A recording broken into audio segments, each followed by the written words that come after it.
Subscribe करें Nellore news को और इस बेल आइकन को दबाएं देश और दुनिया की खबरों को सबसे पहले पाने के लिए।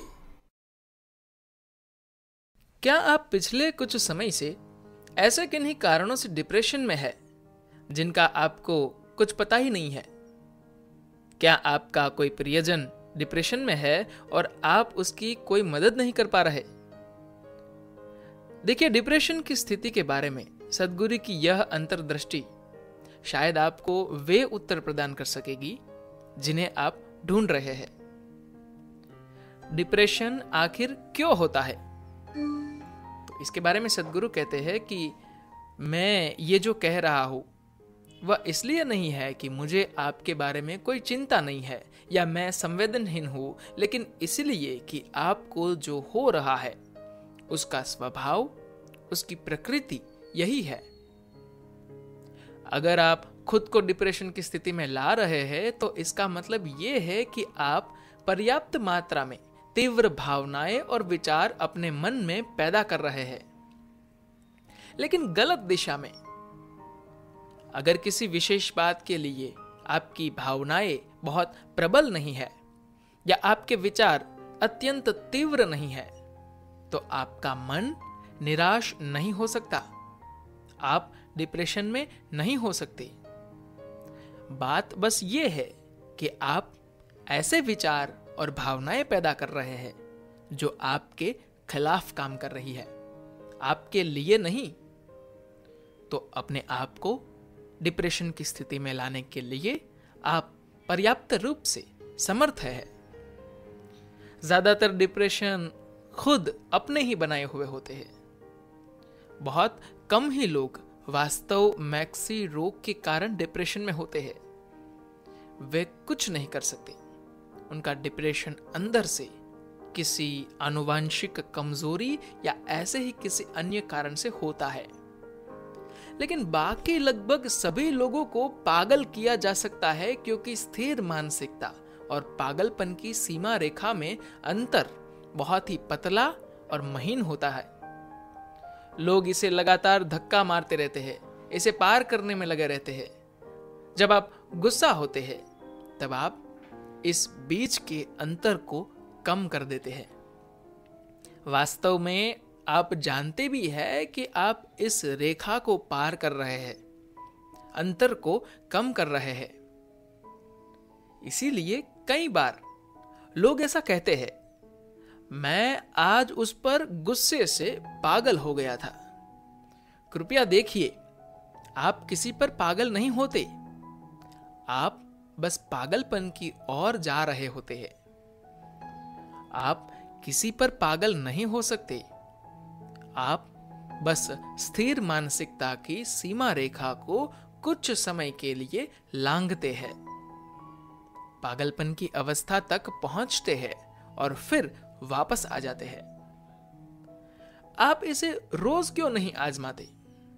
हर दिन 10 मिनट किसी पर जबरदस्त तीव्र गुस्सा करके देखें। आप देखेंगे कि 3 महीनों में आप डिप्रेशन के रोगी हो जाएंगे। हाँ, क्यों नहीं?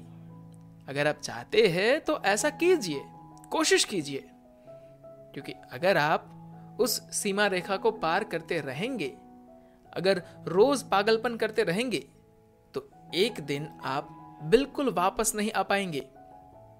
तब आपको चिकित्सकीय रूप से बीमार घोषित कर दिया जाएगा।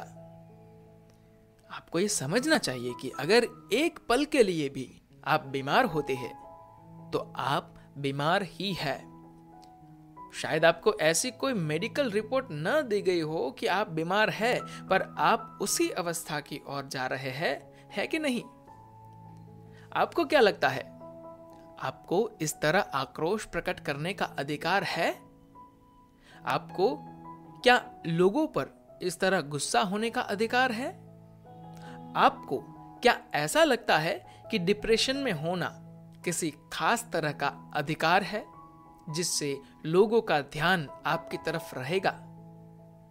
अगर आप ऐसा ही करते हैं तो एक दिन ऐसा आएगा कि आप वापस नहीं आ सकेंगे और उस दिन आपको एक डॉक्टर की जरूरत जरूर पड़ेगी। डिप्रेशन लोगों का ध्यान आकर्षित करने के लिए। आपको जीवन में बीमार पड़ने पर बहुत से प्रलोभन मिलते हैं। अपने बचपन से ही आपको घर वालों का, दूसरों का अधिकतम ध्यान तभी मिलता था जब आप बीमार होते थे। जब आप तंदुरुस्त, खुश रहते थे तो वे आप पर चिल्लाते थे। जब आप खुशी से किलकारी मारते थे तो वे बड़े बूढ़े आप पर चीखते थे। जब आप बीमार पड़ते थे तो वे आपको पुचकारते थे। जब आप बच्चे थे तो बीमारी आपके लिए अच्छी होती थी। एक तो माता पिता, अन्य लोगों का ध्यान आपकी तरफ रहता था। दूसरा, आपको स्कूल जाने से छुट्टी मिल जाती थी। तो आपने बचपन में ही बीमार पड़ने की कला सीख ली थी। लोग आपकी तरफ ध्यान जो देते थे, लेकिन जब आपकी शादी हो गई तब से आपने मानसिक रूप से बीमार पड़ने की कला भी सीख ली है।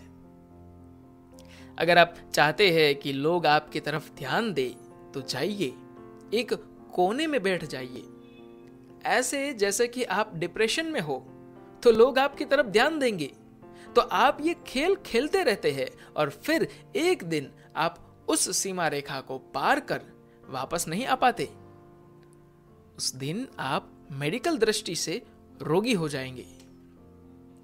मैं कहूंगा कि दुर्भाग्यवश धरती पर होने वाली 70% बीमारियां अलग अलग तरीकों से हमारी खुद की बनाई हुई होती है। इन्फेक्शन के केस में भी अगर आप अपने आप को शारीरिक और मानसिक रूप से एक खास तरह से रखते हैं तो आप पर विषाणु और जीवाणु उस तरह का असर नहीं कर पाएंगे जैसे वे दूसरों पर करते हैं। जी हां, अगर आप अपने आप को ऐसे ढंग से रखें कि चाहे कुछ भी हो, मुझे बिना छुट्टी के अपने काम पर जाना है, तो यह संभव है। पिछले 29 वर्षों में मैंने अपना एक भी कार्यक्रम इस कारण से रद्द नहीं किया कि मुझे बुखार या सर्दी हो गई है, ये हो गया है, वो हो गया है। चाहे कुछ भी हो रहा हो, आपको जो करना है वो किसी भी तरह से करना ही है। आप उससे मुंह नहीं मोड़ सकते। यदि आप ऐसा करते हैं तो आप देखेंगे कि आप बार बार बीमार नहीं पड़ेंगे। मौसम में हर एक बदलाव के साथ अगर आप कंबल ओढ़कर सो जाते हैं, यदि आप ऐसी आदत शरीर को डालते हैं, तो फिर आपका शरीर जितनी बार संभव हो उतनी बार बीमार पड़ना सीख जाएगा। अगर आप इसको ऐसा रखें कि कोई फर्क नहीं पड़ता कि क्या हो रहा है, कुछ भी हो, मुझे जाकर वो करना ही है जो करना है, तो आप देखेंगे कि आपका शरीर जल्दी ठीक हो जाएगा। चाहे उसे सबसे खराब ढंग का संक्रमण ही क्यों न लगा हो। तो आपको अपने और अपने बच्चों के अच्छे स्वास्थ्य के लिए आवश्यक परिस्थिति बनानी है और उचित प्रलोभन रखने हैं। किसी बीमारी के अलावा प्रलोभन न रखें। अगर बच्चा बीमार है तो उसे दूर से देखिए, कभी भी जाकर गले लगाकर प्यार मत जताइए। उसे समझ में आएगा कि ये उसके जीवन का सबसे खराब समय है और उसे जल्दी अच्छा होना है।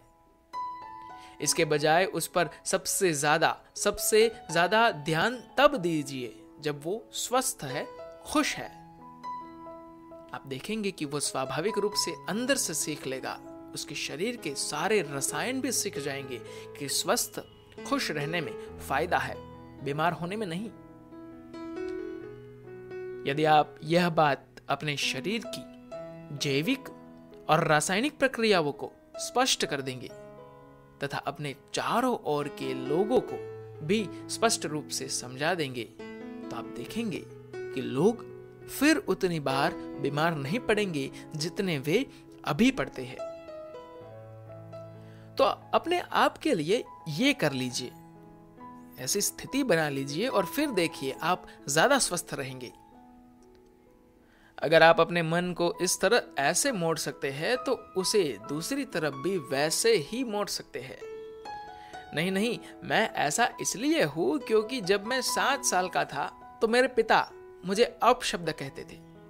अगर आप ऐसी बात को बकवास मान सकते हैं तो फिर अपने आप को पूरी तरह से बदल भी सकते हैं, है कि नहीं?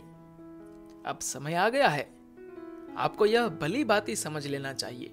मानसिक रूप से, शारीरिक रूप से, रासायनिक रूप से और ऊर्जा की दृष्टि से भी आपको साफ तौर पर समझ लेना चाहिए कि बीमार, दुखी या डिप्रेशन में होने में कोई लाभ नहीं है।